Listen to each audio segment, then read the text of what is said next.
Hello and welcome to this week's lecture on dashboards and interactive analytics. But first, I have a bit of an apology to make. In last week's lecture on data journalism, I left out what might have been the most important part of the lecture. Do you remember during the discussion on the Panama Papers? We were talking about how there were a number of heads of state and entertainment figures who were implicated in this offshoring of a substantial amount of their profits. Well, it turned out there were some recording artists in there as well, Bono from U2, but also Shakira was implicated in offshoring a whole bunch of music rights, actually. So the rights were held by a company and the company was offshore, so there was lower tax implication. This, I think, is relevant because it allows me to say her hips may not lie, but her tax records certainly did. And you know what? I was so bummed that I left that out of last week's lecture. Honestly, the little gags are the best part of this for me. But moving on. Do you remember earlier on in the semester when we were talking, way back I think it would have been in week 2, about what is the purpose of a visualization?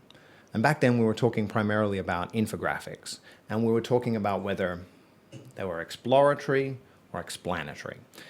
And infographics were primarily explanatory. They had a story to tell. They didn't serve the purpose of letting someone figure something out. Well, interactive analytics are at the opposite end of that spectrum. They are an exploratory system. They exist so that someone who doesn't fully understand something can dig through the data until they do. To do that, they present a very complicated user interface which gives people the agency that they need to explore the portions of the data that are most relevant to them. Can I give you an example from our YouTube channel? This is the analytics page of the Designing with AI YouTube channel that we've been using to host these videos, and you can see some really interesting things from diving into the data in this detail. For example, that big purple spike around the 20th of April was students in my design programming class cramming for the exam at the last minute. There's a blue spike around the 22nd of March, which is people cramming for the assignment for this subject. Unfortunately, the story that I can pull away from this data is, just like every other human being, students are primarily motivated by things that will impact them substantially. In this case, marks. If you want to get someone to watch a video, make it necessary for their assignment. That's a bit of a depressing story for someone who likes to enrich lives, but it is the story we're pulling out of that particular interactive analytic. But going back to that notion of whether a data visualization is exploratory or explanatory, there exists a category in the middle that I think is quite interesting to explore in this lecture and will, based on that idea of what gets people motivated, and will impact your final assignment. And that's the information dashboard. A dashboard is an explanatory visualization. Dashboards exist to answer specific questions at a very high level. They are often used by management and executives within an organization to check up on the performance metrics that matter to them. They have worked with visualization designers and engineers in advance to figure out what are the most important things, act as a health check or a performance indicator for their organization, and you give those precedence. A dashboard, just like the dashboard of your car, is designed to be readable at a glance. You don't want to be spending half an hour looking at your odometer to figure out the exact details of when you go further. You need to be looking back at the road. A dashboard is something that you glance at. But why dashboards are interesting from this perspective is because they give you the capability to learn more should you need to. But before I go into the details of that, let's look at a couple of examples of dashboards. Here's one that I use. This is the embedded app for the Pebble smartwatch, which is the pinnacle of 2013 technology, that lets you see how far you have walked on each day and lets you see how well you have slept on each day. Unfortunately, I have to say this is a pretty normal night's sleep for someone who has 2 small children. You can see I got to bed about 10:50 and then didn't sleep between the hours of 1 and 3 a.m. for a total of 5 1/4 hours sleep. So that's fun. Kids, everybody, they're the best. You can also see that they're trying to surface the days in which I walk the most up in the top half there. On Sunday, we're obviously out doing something and walking around a lot more than usual. On Friday, I think I worked from home and didn't leave the apartment. So you can see trends like this, but what you can't do is dig down into the reasons for any of that. This dashboard is for at-a-glance visibility only.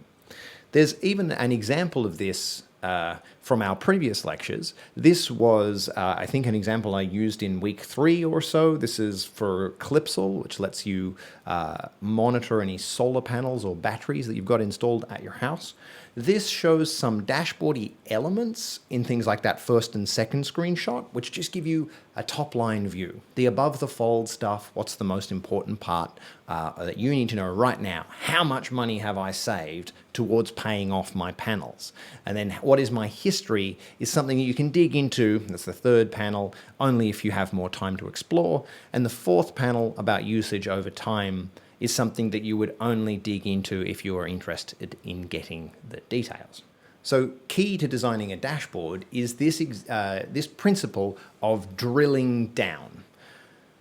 That term has become fairly popular in the last couple of years, and I've got to admit, I don't really like it as a term to describe what's going on here. One, very phallic, not necessary, trying to divest ourselves as a society from phallic terms for things. But secondly, I don't think you're actually drilling down into the data. Why do you drill holes?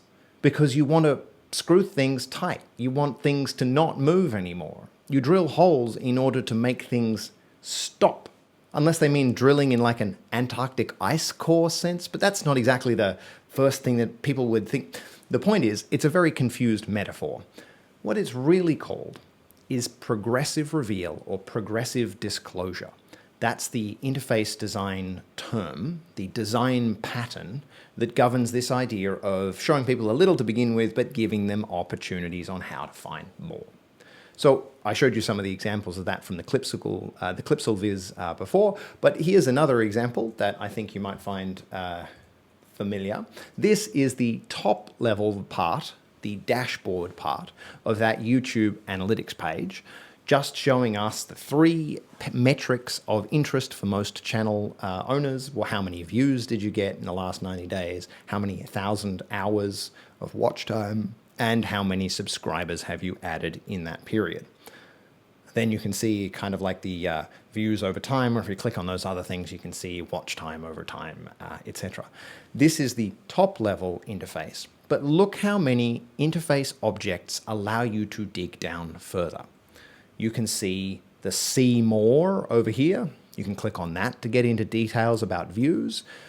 You can see the live count of subscribers with this here. You can dig into views over time, like when are you getting your views and on what videos here. You've got tabs up here that let you look at different perspectives on this. You can adjust the time here. There's even an advanced mode up here. This entire interface is trying to get you to engage with it more. And there are many, many millions of charts. I can see what time of day you tend to watch these videos. I can see how many minutes in you tend to close.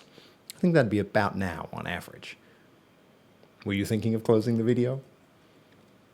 Google knows. Google knows when you close the video, and Google tells me. Enough goofing, back to that principle of progressive disclosure. There's plenty of ways to do this, and let's dive down into user interface layer for a second and talk about what some of those look like. Here's some examples from Material Design, Google's design language. So all of these are sort of accordion or expandable interface elements. So you can see you can click on one of the triangles over on the right, or actually probably click anywhere on the panel and it will expand out. And then once it expands out, you might have the capacity to edit something and then save. So this would be more like an editable data interface model rather than a visualization model. But the same sort of principles apply if you want to go and view the details about that thing. Here's an animated version of that just so that you can see what's going on. This allows you to dive into the specifics of a thing in a way that doesn't obscure the others. There are many, many interface paradigms for this. There's also the issue of what goes into an on-screen control and what goes into a menu. You have loads of choice on how to do your interaction model. You can have a hamburger menu, or a kebab menu, a meatball menu. A lot of vegetarian options there, unfortunately. This isn't a user interface course, so I'm going to touch on these things lightly and suggest that you go and dive into them into more detail afterwards.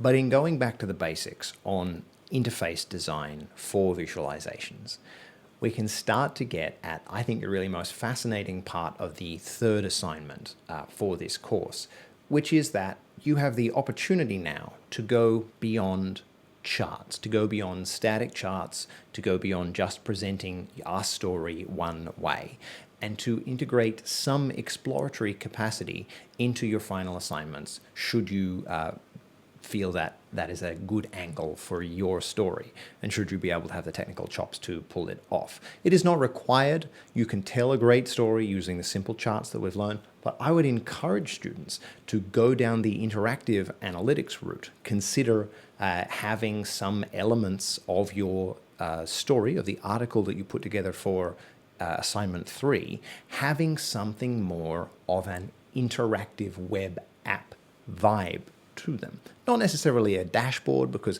readers of this thing are probably not going to be checking back in to get more updates in real time, but an interactive piece that lets people decide for themselves.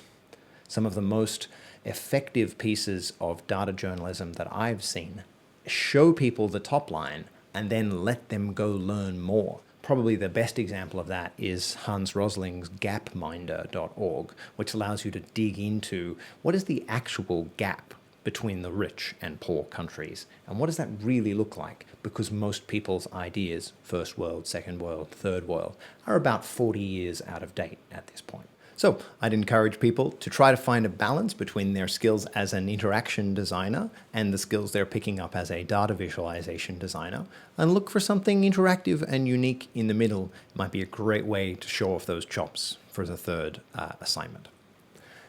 But what it really comes down to when you're designing these kinds of interactive visualizations is very much the same questions that people have for any other user interface. This is basic interaction design stuff, basic human-computer interaction. What will the goals of the users be? So what goals will the users of this visualization have? Are there different groups of users with different goals? How long will they spend engaging with it? How much time do I have to tell them my story? And this one is the critical part of visualization interfaces, because the constraint is how much screen they have. How can I use my screen real estate most effectively, given the things that I need to do, the data that I have, and the user's goals? If you manage to do that, you'll be able to put together amazing interactive analytics, be they dashboards or be they deep dives or drill downs, if you really want to call them that. So I hope that lets you thread the needle a little bit between some of the work that you've done as an interaction designer in past subjects and some of the work that we're looking to do for this one. And I will see you in class next week.